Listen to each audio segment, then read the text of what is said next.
Be ready.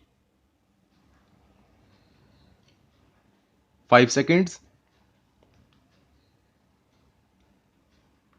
Start. The present appeal by special leave is directed against the order dated 1st October 2012 passed by the High Court, whereby the learned single judge in exercise of the jurisdiction under section 439(2) read with section 482 of the Code of Criminal Procedure 1973 has set aside the order dated passed by the learned Additional Sessions Judge Saket Courts, Delhi, who had granted the benefit of anticipatory bail to the appellants in FIR number AA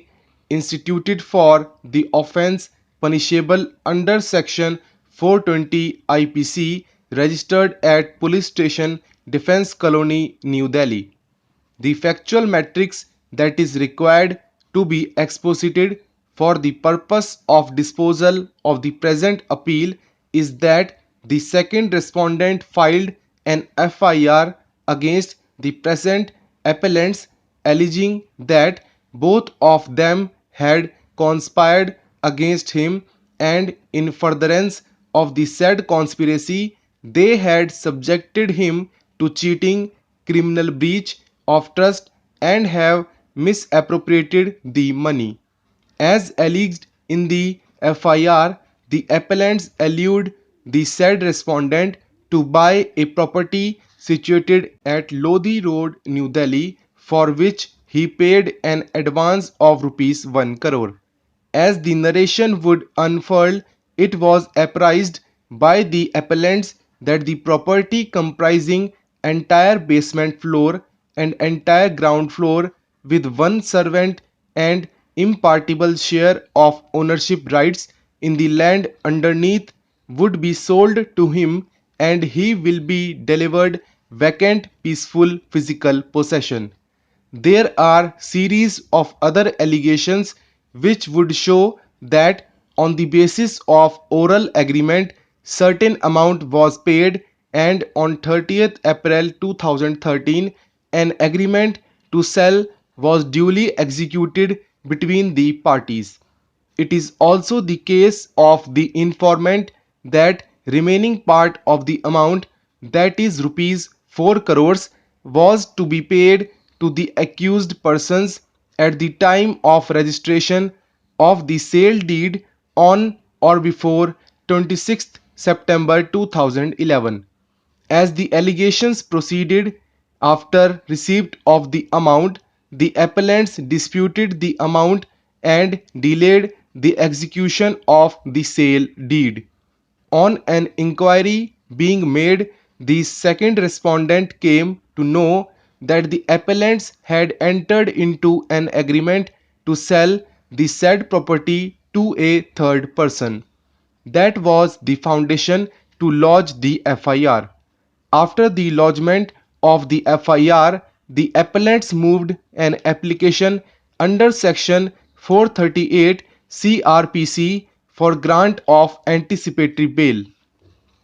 The appeal was dismissed by the learned Additional Sessions Judge South East Saket Courts, New Delhi, wide order dated 25th March 2012.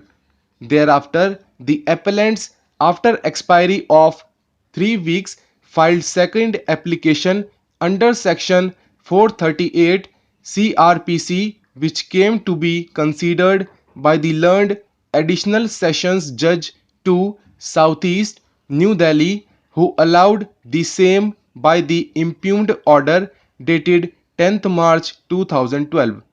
The aforesaid order was assailed before the High Court on two grounds. First, the accused persons had mispresented the facts and that there was no change in the circumstances, and second, the application for grant of anticipatory bail could not have been entertained by the learned Additional Sessions Judge 4, for the first application was rejected by the learned Additional Sessions Judge 6, South East Saket.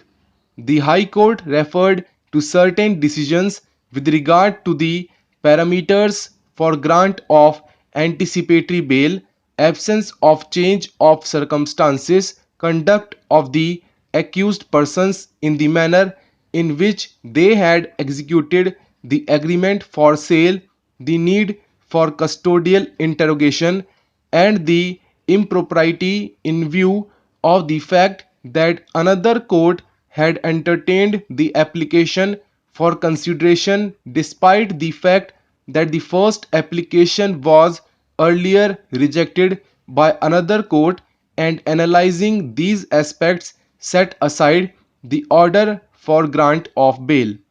It is necessary to state here that the High Court has drawn a distinction between an order passed which is perverse in nature, inviting the wrath of impropriety, and a cancelling order of bail due to supervising circumstances after the grant of bail. We have heard the learned senior counsel for the appellants, learned ASG for the state of NCT of Delhi, and the learned counsel for the informant, the second respondent. On a perusal of the order passed by the High Court, we find that it has felt disturbed that the second application under section 438 CRPC was allowed by another additional sessions judge who had not dealt with the first application. It has opined that the second judge could not have entertained the bail application, especially when the earlier judge was available. To elaborate, the additional sessions judge who has dealt with the matter on the first occasion had neither been transferred from the said court nor had he become incapacitated to come to court.